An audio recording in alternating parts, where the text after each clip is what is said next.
let's go to this tweet from my friend Michelle Rempel Garner.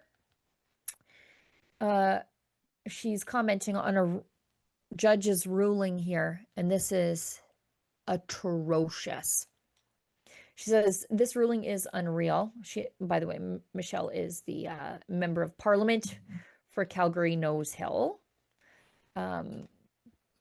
So she says, oops, I've just ended up in a very wrong place. She says this ruling is unreal.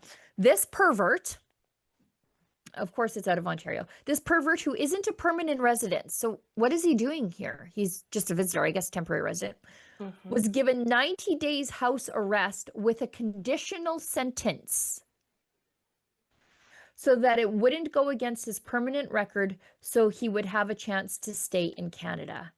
And then she lists the court file, and he was committing an indecent act with the intent to insult or offend, contrary to section 173.1. On December 9th, 2023, the victim was alone in her basement apartment when Mr. Singh, then working as a Bell Canada technician, hired as a temporary foreign worker. Yes. And we know that they don't have to, temporary foreign students don't have to go through certain protocols, responded to a service call to come to her new residence and install an installation cable for her Wi-Fi router. After using the victim's bathroom, Mr. Singh came out with his pants unzippered and his member exposed to the victim.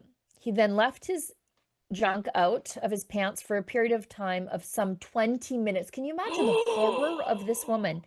During this time, he made inappropriate comments to the victim about her physical attractiveness and asked her untoward questions about her dating status and whether he could find her a job, with, I think maybe this means with his employer. The victim was traumatized by this incident. The Crown wanted 60 days in jail, 1 year probation, an NDA, a non-communication order, which would have resulted in his deportation.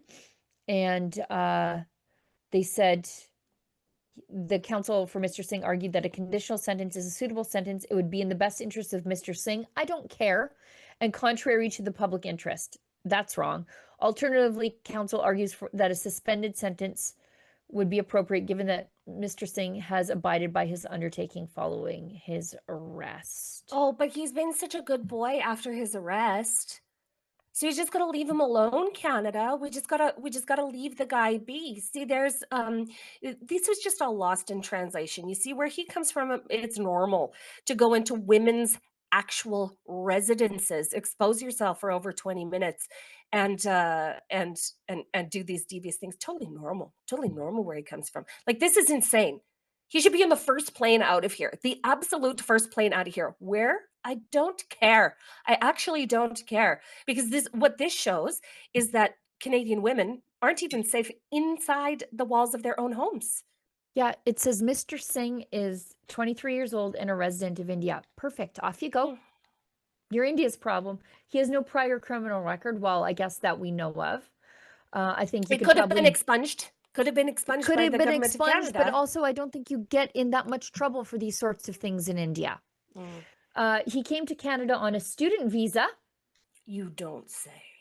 That's how we don't know if he has a criminal record in India, because he came on a student visa, which, as we heard from Raquel Doncho yesterday on the show, that you will not be screened for criminality if you come in on a student visa.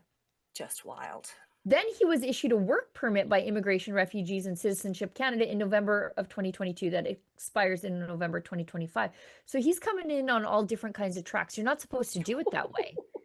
Mr. Singh has no dependents in Canada. His goal is to become a permanent resident and then sponsor his family members to come to Canada. Nope, out. Goodbye, get out. Goodbye, I'll help you pack. Get out right now. Me and several male family members will help you pack. Out. Get out. And his work permit is still valid, even though he's been convicted of this. So he could still be working for his employer, or one very, very, very similar to his last employer. Like, this story just highlights the absolute depravity of our immigration system and how it is failing Canadians. This is a horror show.